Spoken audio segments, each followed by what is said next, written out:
نحمده سبحانه وتعالى حمد المعترفين بأنعمه العظيمة وآلائه الجسيمة. اللهم لك الحمد كله ولك الشكر كله وإليك يرجع الأمر كله علانيته وسره. لك العتبى حتى ترضى ولا حول ولا قوة لنا إلا بك. اللهم لك الحمد أنت أحق أن تحمد ولك الشكر أنت أحق أن تشكر وأنت على كل شيء قدير. وأشهد أن لا إله إلا الله وحده لا شريك له، وأشهد أن محمدا عبد الله ورسوله وصفيه من خلقه وحبيبه، بلغ الرسالة وأدى الأمانة ونصح الأمة وكشف الغمة وجاهد في الله حق الجهاد حتى أتاه اليقين. اللهم صل وسلم وزد وبارك على الحبيب المصطفى محمد وعلى آله وأصحابه وأتباعه ومن اهتدى بهديه وعمل بسنته إلى يوم الدين. وارض اللهم عنا معهم بفضلك وكرمك يا أرحم الراحمين. اللهم آمين. I praise Allah subhanahu wa ta'ala.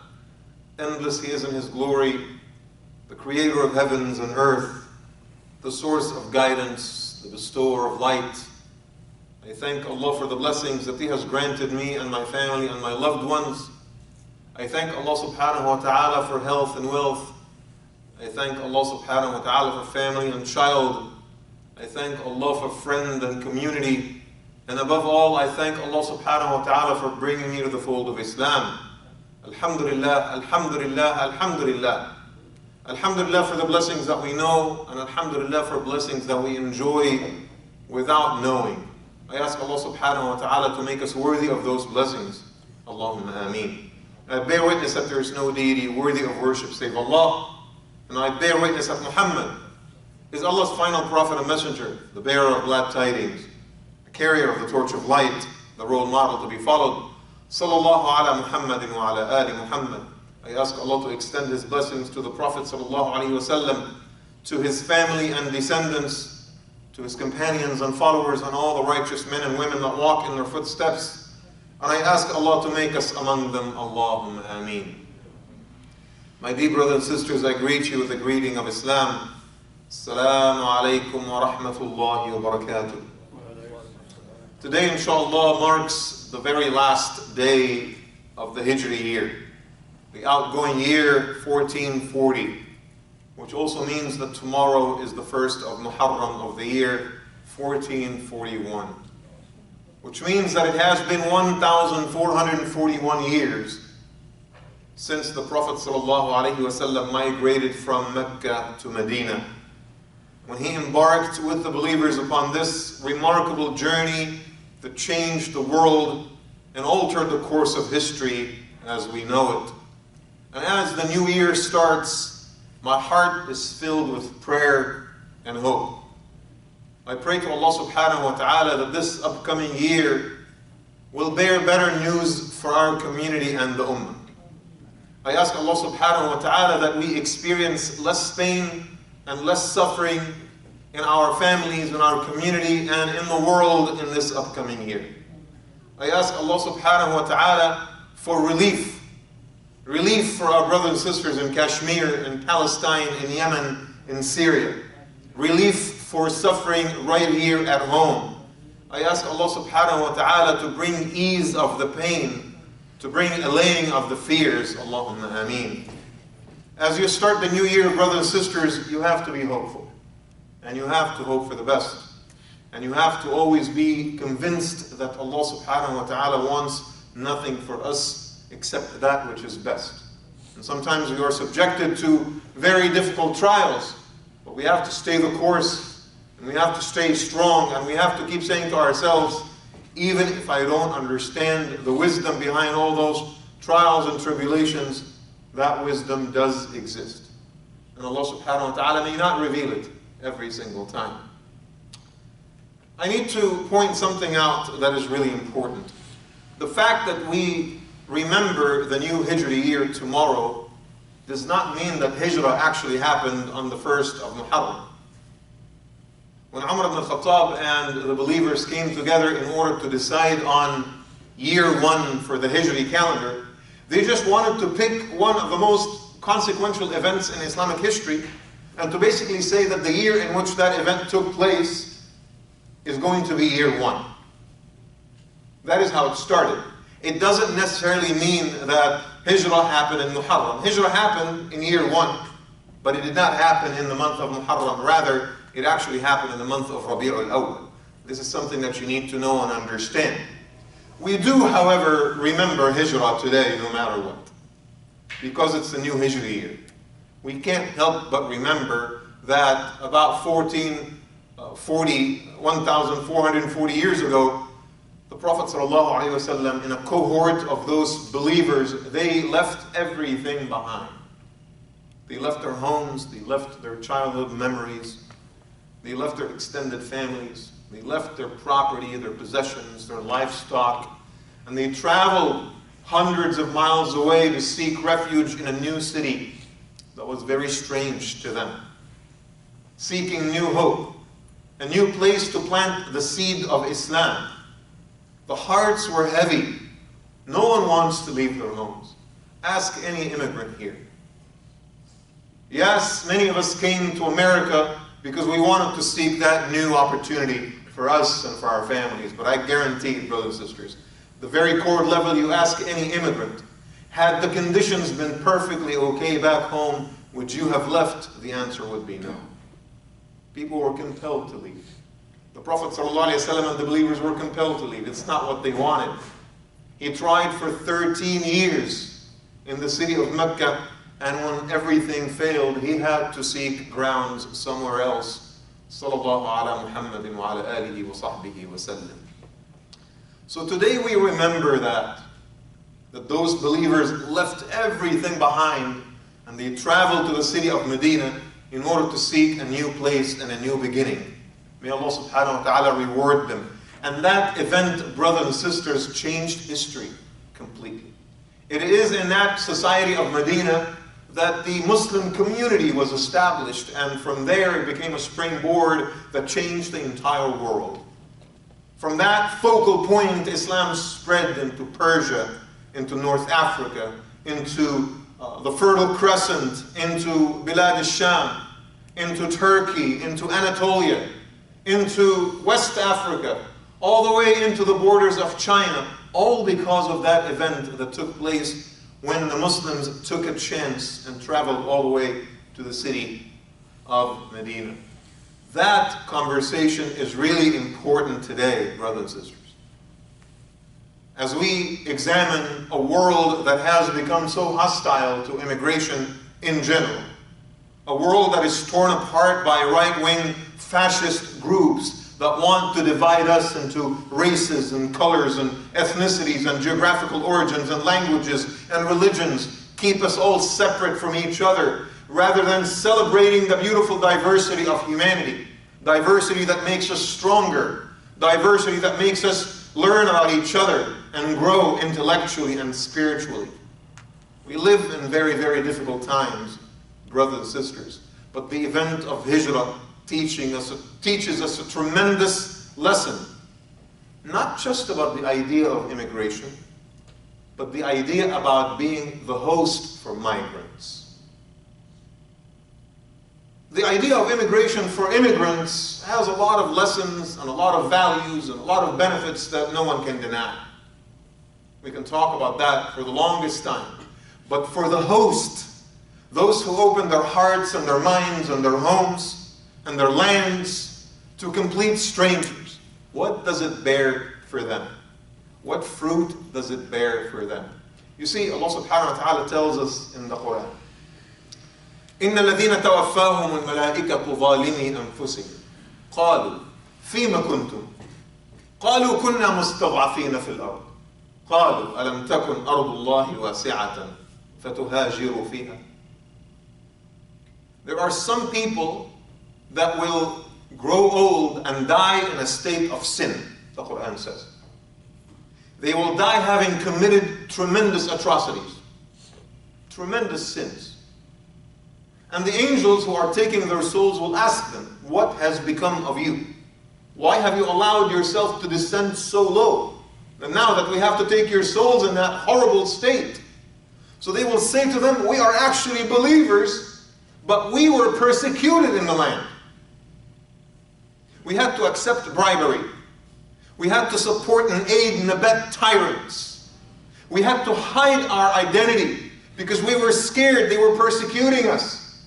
See, the cause of their sin is that they were good believers and they could not practice their faith freely. So because they are scared of tyranny, they start hiding their identities and they start walking in the footsteps of the tyrants to do what is socially acceptable, to go with the flow, to ride the wave, to keep a low profile.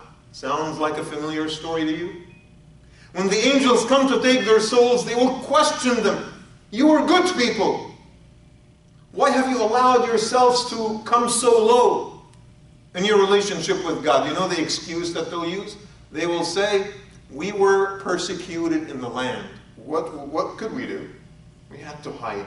We had to be like everybody else in order to blend in.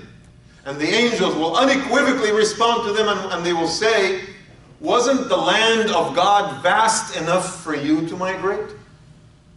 You cannot lock yourself up in a little box and say, well, you know, it is what it is. I have to do all of these things. My excuse is that I was locked up in the box. No, the box was not locked. You chose to stay there. Those of us who have migrated, fleeing poverty or persecution, understand this very, very well. And if you remain in a land in which you are persecuted, Allah subhanahu wa ta'ala will hold you accountable because there will be no excuse. The land of God is vast. Why have you not migrated? The angels will ask you. The idea that a cohort of people leave their land, their memories, their homes, and everything that matters to them in order to travel to a new land seeking a new beginning so that they can raise their families, their children, feeling safe and secure, being able to practice their faith freely. That idea is as old as the human story itself. It is as old as the human story. It is a legitimate idea. It's an honorable idea.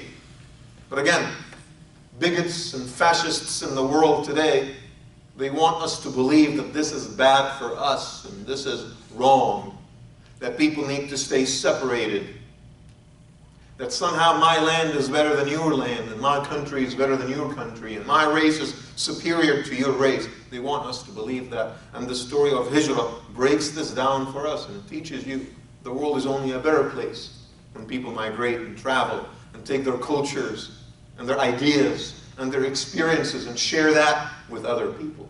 See, most of the time when we talk about Hijra, the migration of the Muslims from Mecca to Medina, we talk about it from the vantage point of the immigrants themselves, and what they went through and what they have to leave behind, and the adaptation, the process that needed to happen in order for them to get acquainted with a new place and the new home that they've chosen for themselves.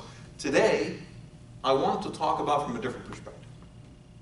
I want to talk about Hijra from the vantage point of the hosts, who took a gamble on strangers, who took a chance with people that they did not know, who opened their lands and their homes and gave their gestures of kindness and hospitality and generosity to complete strangers, and how that can change the world.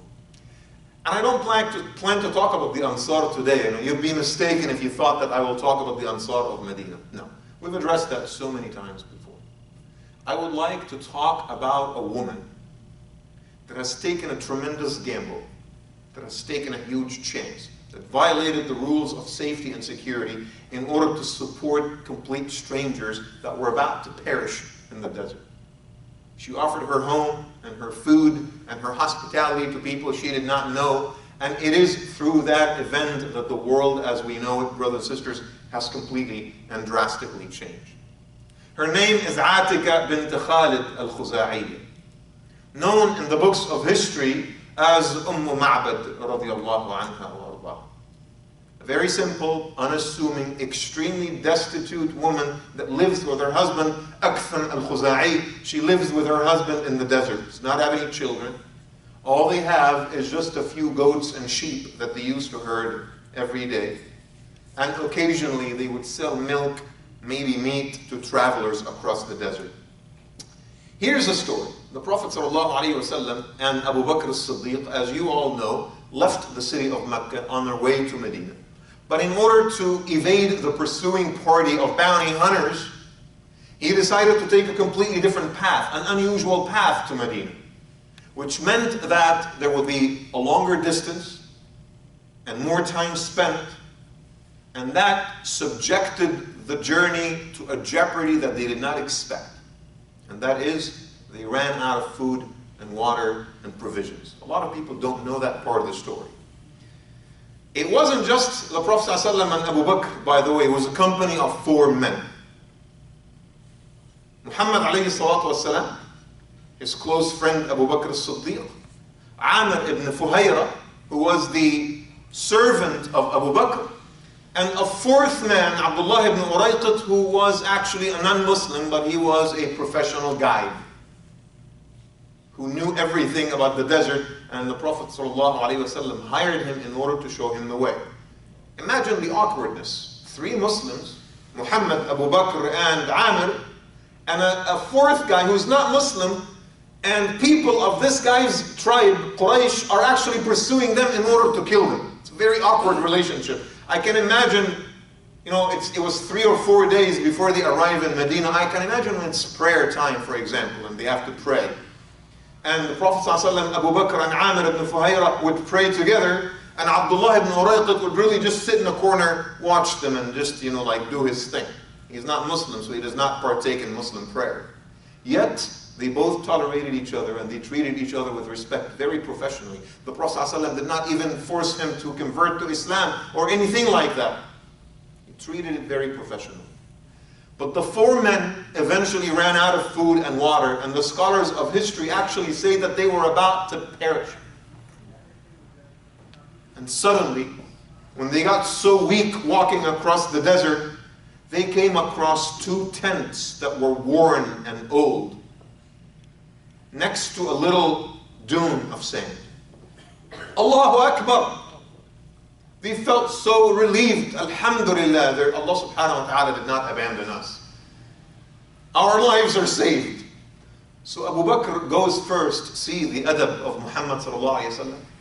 He says, we will stay here. Abu Bakr, you go talk to her.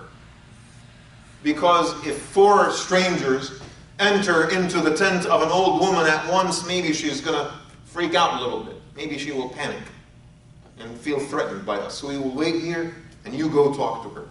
So he goes and he talks to Atika, Ma'bad radiallahu anha. And he says to her, we are strangers, we're lost in the desert. Do you have any food? She said to them, I'm so sorry, I wish I did. I don't have any food. Do you have any milk? I'm sorry, I don't have any milk. The only thing I have right now is water. So he says to her, can I bring my friends to sit in the shade of your tent for just a few moments so that we rest and take some water? She said, absolutely. Bring them in. Opened her home and her heart and her hospitality to complete strangers. The Prophet ﷺ, Amr and Abdullah, they walk into the tent and they sat in the corner and they drink some water. They asked her, why are you here in the desert by yourself? She said to them, well, I live here with my husband. My husband actually went away to the grazing field with our livestock. So he's doing that and he's going to be coming back later in the evening. The Prophet ﷺ noticed something strange. There was actually an old goat in the corner of the tent. So he asked her, what about that goat over there? Can we milk that goat? So she smiled and she said, that's a very old goat. Last time this goat was pregnant was like years and years ago. You can't milk this goat. It's a very old goat. In fact, the only reason this goat is here is because it's too weak to walk with the other goats to where my husband took them. SubhanAllah. So the Prophet ﷺ smiled and he said to her, أَتَأْذَنِينَ لِي أَنْ أَحْلِبُهَا. Would you give me permission to milk this goat? So she said, well, you suit yourself. It's not going to make any difference, but please, go ahead. Be my guest. So the Prophet ﷺ walked all the way up to the goat. He sat behind the goat. And as the hadith says, and by the way, This is a story in Bukhari and Tabarani that is narrated by the scholars of hadith through Ma'bad radiallahu anha. Through her. So as the hadith, as the story says, فَجَلَسَ النَّبِيُّ صَلَى اللَّهُ عَلَيْهِ وَسَلَّمَ, the Prophet ﷺ sat next to the goat and he massaged the otter. فَسَمَّى عَلَيْهَا وَدَعَى لَهَا فَتَفَاجَّتْ عَلَيْهِ. He mentioned Allah's name and he prayed for the goat. The otter filled with milk so quickly that it actually pushed the thighs of the goat to the outside legs. And he started milking her, sallallahu alayhi wasallam, to the absolute astonishment and shock of Ma'bad, who just sat there, could not believe what she's witnessing. He filled a container with milk.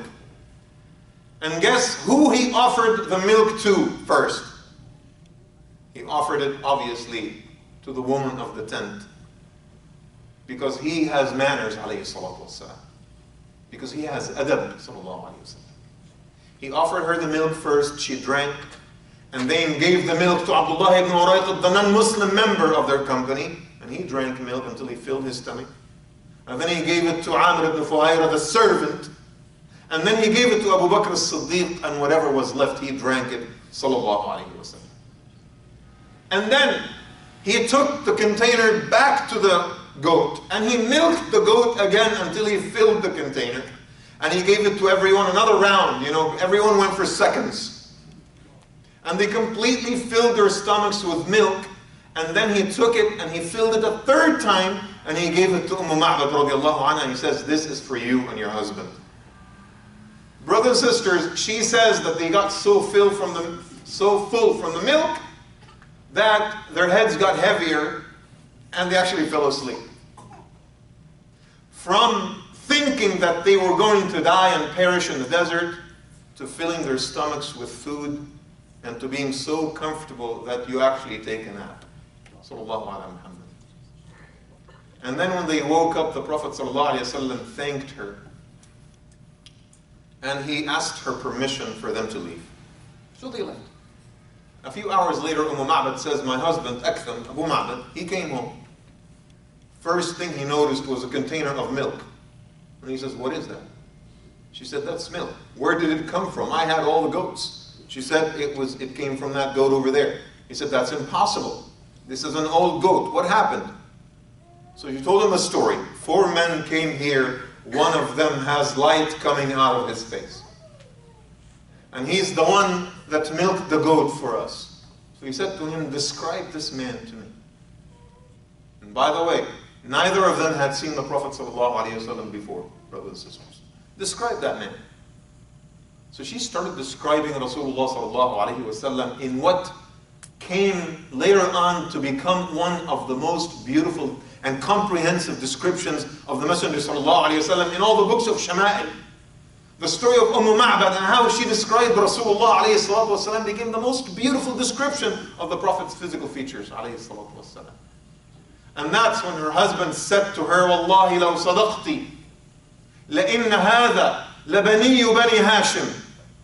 If you are saying the truth, then that is probably the son of Banu Hashim from Quraysh that everyone is after.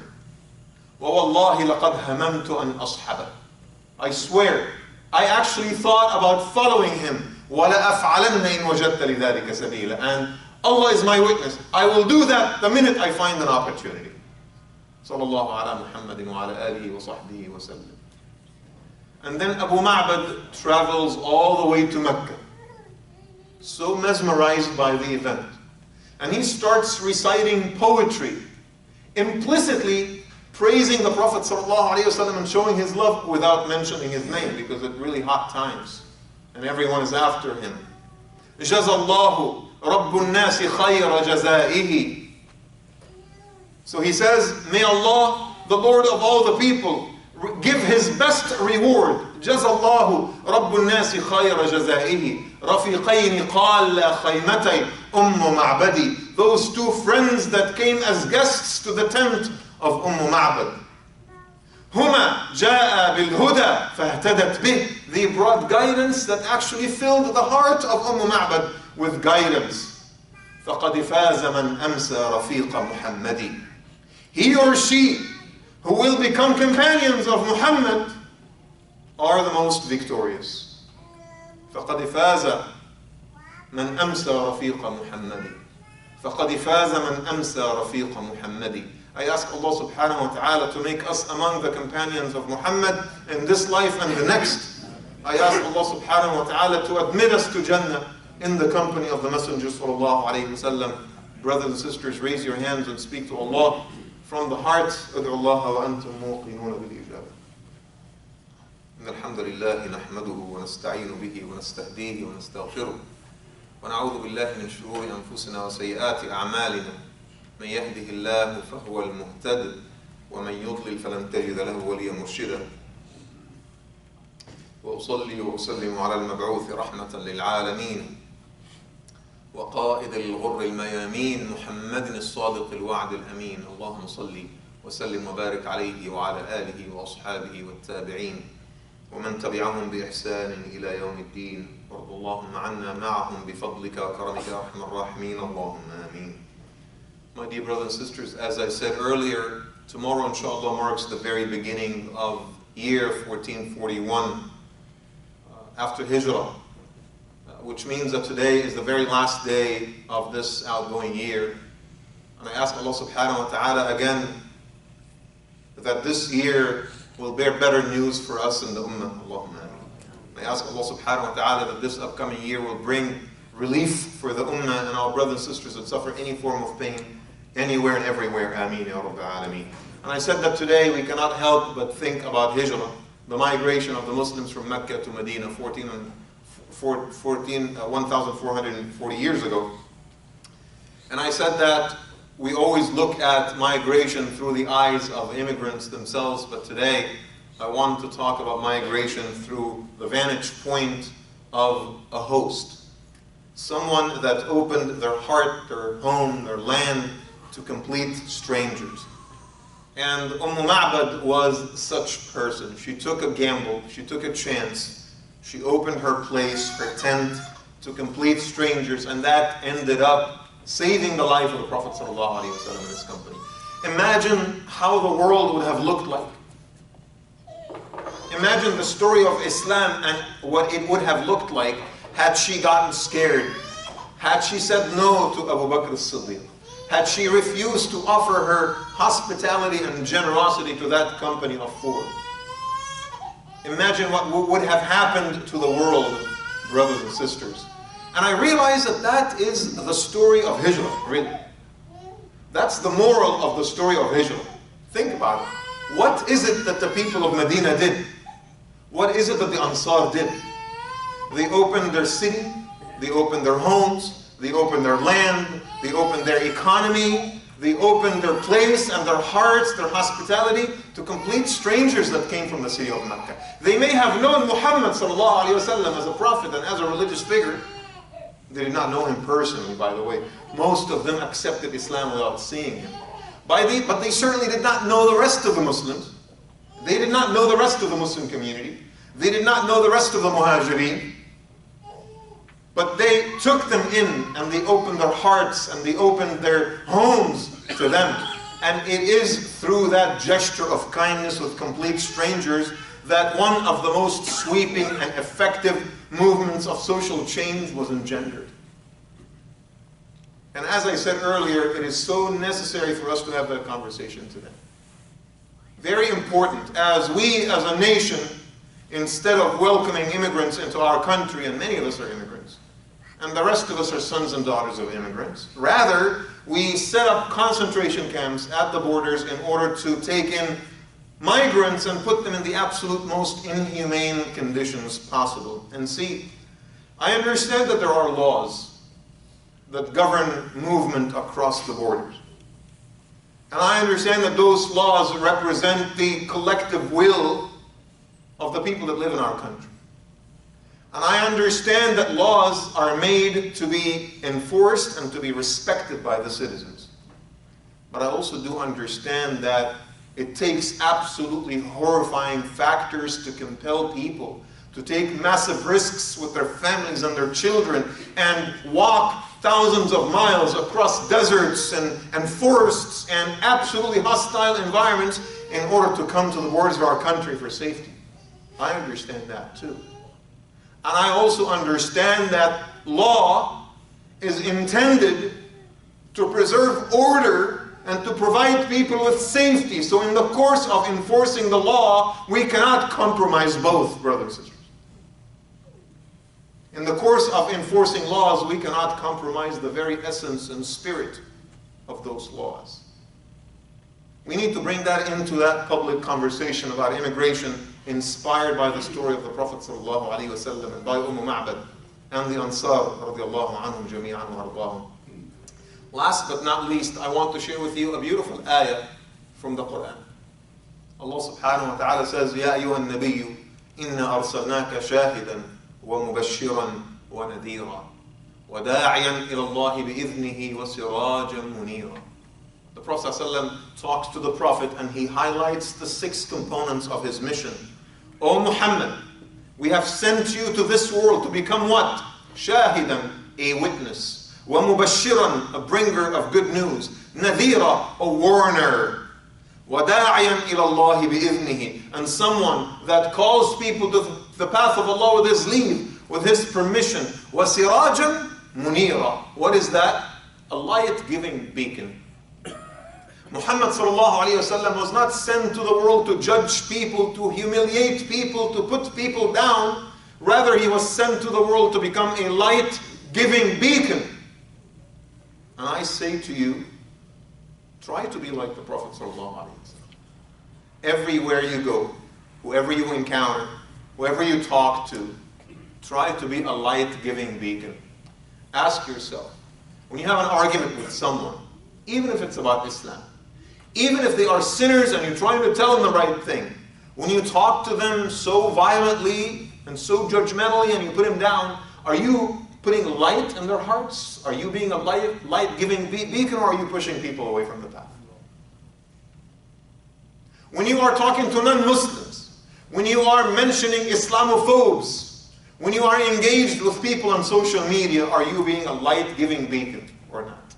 When you're having an argument with your spouse, when you're trying to correct the behavior of your children, when you're trying to admonish a friend, are you being a light-giving beacon as the Prophet ﷺ was or not?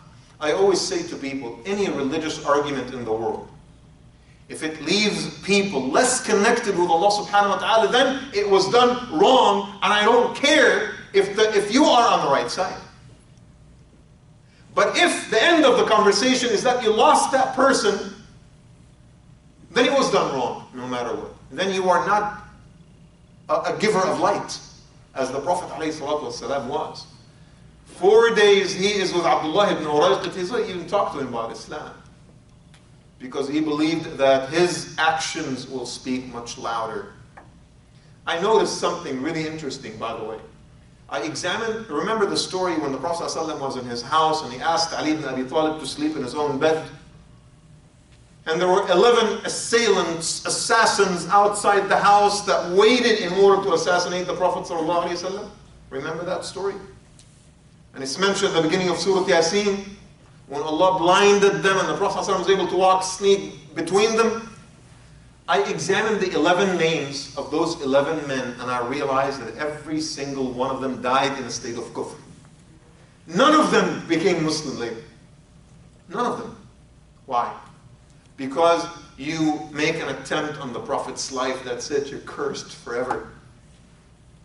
That is the type of attitude that will never be forgiven. That's it. They were never guided to the path. Allah subhanahu wa ta'ala expelled them. That's it. Now compare this with someone like Ma'bad radiallahu anha wa ardaha, and her compassion with the Prophet alayhi salatu wasalam and his mission. That is someone who's being a light-giving beacon, brothers and sisters. I ask Allah subhanahu wa ta'ala on this day to accept our good deeds, to forgive our sins, to establish us firmly on His path. I ask Allah subhanahu wa ta'ala to forgive our trespasses and weaknesses. I ask Allah to fill our hearts with empathy towards others. I ask Allah subhanahu wa ta'ala to help us make a difference in the lives of others with compassion, with love and grace. I ask Allah Azza wa Jal to help us make da'wah and bring people to His path in the most wise and effective way possible. I ask Allah subhanahu wa ta'ala on this day to bless our community members and their families and loved ones to grant us a beautiful upcoming year in which we experience less pain, less tyranny, less adversity. I ask Allah subhanahu wa ta'ala to bring relief in this upcoming year to our community members and to this ummah. And I ask Allah subhanahu wa ta'ala, as He gathered us here in this sacred place, to gather all of us in the highest level of His Jannah. Allahumma ameen.